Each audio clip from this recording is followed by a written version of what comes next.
Buenos días.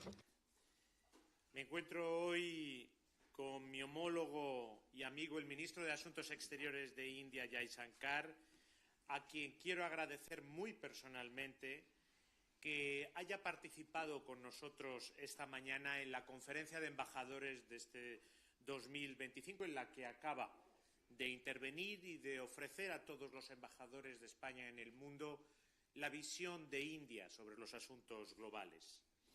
Quiero resaltar que es la primera vez que un ministro de otro país participa como invitado en este foro que reúne a todo el cuerpo diplomático español acreditado en el exterior y el vibrante intercambio que esto permite con nuestros embajadores y que demuestra el interés recíproco de España e India por seguir profundizando las excelentes relaciones que nos unen. Este encuentro pretende precisamente eso, consolidar el relanzamiento de nuestras relaciones bilaterales y situarlas al nivel que corresponden con un país como India, que es la mayor democracia del mundo, el país más poblado del planeta, uno de los principales contribuyentes al crecimiento económico mundial y un actor de enorme relevancia en los asuntos mundiales. El encuentro de hoy, hemos tenido ya un encuentro tête-à-tête, va a seguir un almuerzo de trabajo, nos va a permitir repasar todos los ámbitos de nuestras relaciones y retomar la agenda impulsada durante la visita del presidente Sánchez a India el pasado mes de octubre, un verdadero hito en nuestra relación bilateral durante la cual suscribimos una declaración conjunta, se firmaron 4 memorandos de cooperación aduanera, de inversiones, de transporte por ferrocarril y el programa de intercambio cultural del año 24 al año 28. Inauguramos la planta de ensamblaje de Airbus Tata en Vadodara y celebramos en Mumbai el foro de CEOs, una cumbre empresarial y la 4ª edición del Foro España-India. También se acordó celebrar en 2026, el próximo año, el año dual de la cultura, el turismo y la inteligencia artificial. Será un acontecimiento muy importante para el que tenemos previsto celebrar numerosas actividades como festivales de cine, de literatura, música, exposiciones de grandes museos y acabamos de firmar, bajamos ahora mismo de esa ceremonia, de firmar 2 acuerdos sobre desarrollo urbano sostenible y sobre cooperación deportiva. La reactivación de varios mecanismos bilaterales de cooperación es algo que también va a estar en nuestra agenda y vamos a pasar revista a los principales asuntos de nuestra densa agenda bilateral, políticos, seguridad y defensa, económicos y comerciales, culturales y científicos y, por supuesto, los contactos humanos. The human contact and intensifying mobility of our respective citizens, as well as, of course, the relations between India and the European Union. And Spain has great hopes for this bilateral summit, which will be held this year, in which we hope to agree on a new strategic agenda between the 2 regions, between India and Europe, and to give a new boost to negotiations between the European Union and India. We're also, of course, going to review the international context, situation in the Indo-Pacific region, the main global affairs, and, of course, we will be discussing crucial aspects such as funding for development, where India will play a crucial role in that summit for funding for development of the UN, which will take place in Seville here in Spain in June this year. So thank you very much again, Minister Jaishankar, for having agreed to join all of our Spanish ambassadors here today as a guest in our conference, and for these very busy 2 days of India-Spain work, which we'll be holding. You have the floor, sir. Muchas gracias, ministro Álvarez. Creo que esta es la 5ª ocasión en la que nos reunimos en los últimos 2 años, si no me equivoco. Para mí es un placer estar hoy. Privilege, great honor that you invited me to address the Spanish Ambassadors Conference, and I hope some of the thoughts that I put before them would be useful as you deliberate on your own foreign policy priorities. Minister, as you pointed out, I'm here a few months after President Sanchez's very successful visit to India.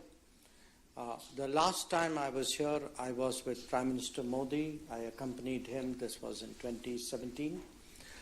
And we can see in the ensuing years, actually, that there's been very good progress in our bilateral cooperation.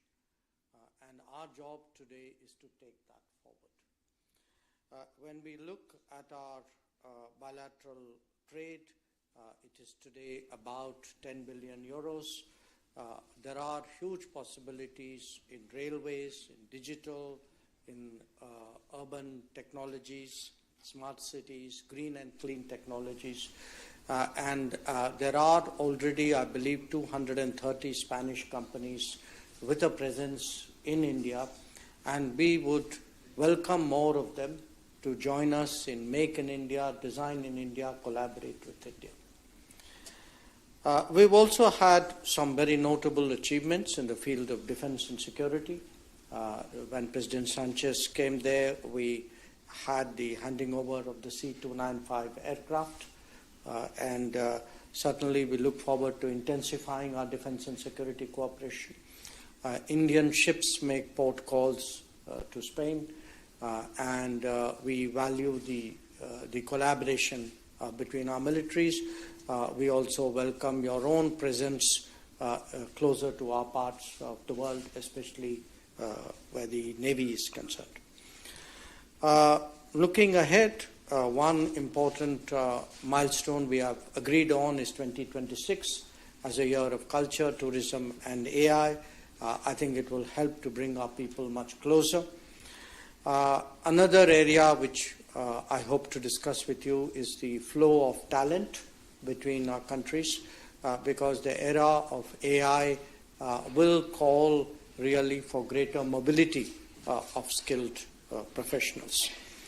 I was very happy that we have recently opened our consulate in Barcelona. Our Consul General is here. We look forward to your consulate in Bengaluru, and that too is part of our deepening ties. Today we have signed 2 agreements, one in sports, one in sustainable urban development. They are indicative of how we are broadening our area of cooperation. Now, having said that, let me also underline that we very much value the role and influence of Spain within the European Union. We are striving for a closer partnership with the EU, and I think if the voice of Spain is more clearly and effectively there in Brussels in support of the relationship, it would certainly, I think, help deepen our ties there. I also want to remind all of you that India actually has fairly strong interest in the Mediterranean. When we look at the Mediterranean as a region, our annual trade with the Mediterranean today is about $80 billion. We have Indian companies who have airports, who have ports. It's a very important region for fertilizers. We have strong defense and security. We have potentially big green hydrogen projects in the Mediterranean. So I do want to underline that India will be more visible in the Mediterranean in times to come, and certainly in that process we count very much on Spain's support. We also have a very good history of collaborating in the G20. Your presence, your contributions to the G20 have always been valued. We want to intensify that. Where the UN is concerned, we not only work closely, but we are deployed in Lebanon. Our peacekeepers are deployed in Lebanon and Golan Heights. And again, I think we have common interests here to advance. We've had the beginnings of our conversation on global and regional issues. I look forward to continuing it after this press conference. But certainly, recent global developments, what is happening in the Indo-Pacific, the situation in the Middle East, the future of developments in Ukraine, I think concerns about terrorism. I think these are all issues which will be on our agenda. And let me conclude by saying this. The world may look today a little volatile and uncertain. It is important that countries and partners who have similar attitudes and converging interests work more closely.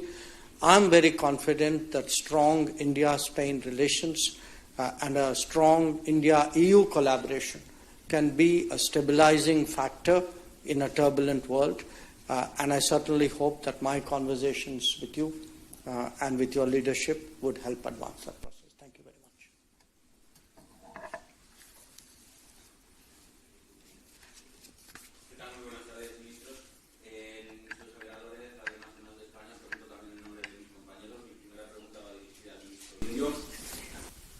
In the Foreign Minister of India, how do you see from the biggest democracy in the world the arrival of Donald Trump to the White House?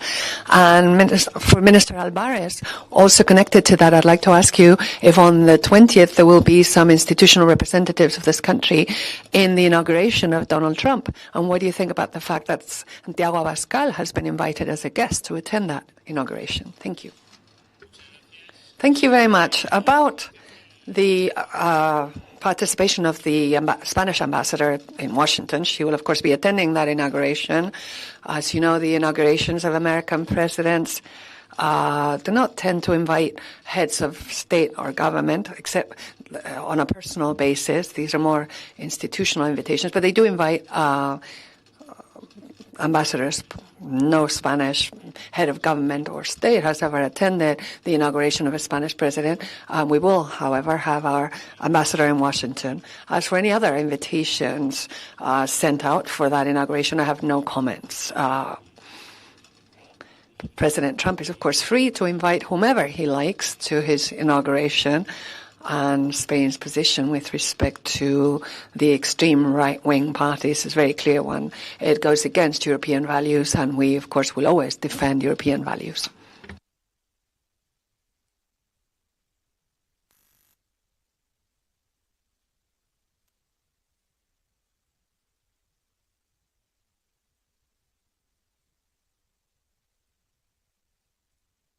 Mechanism in the Indo-Pacific.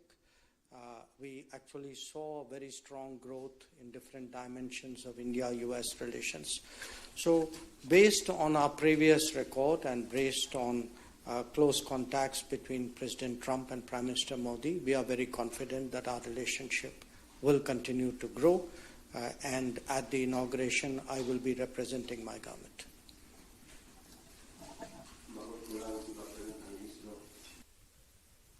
Minister. Yes, good morning, Minister.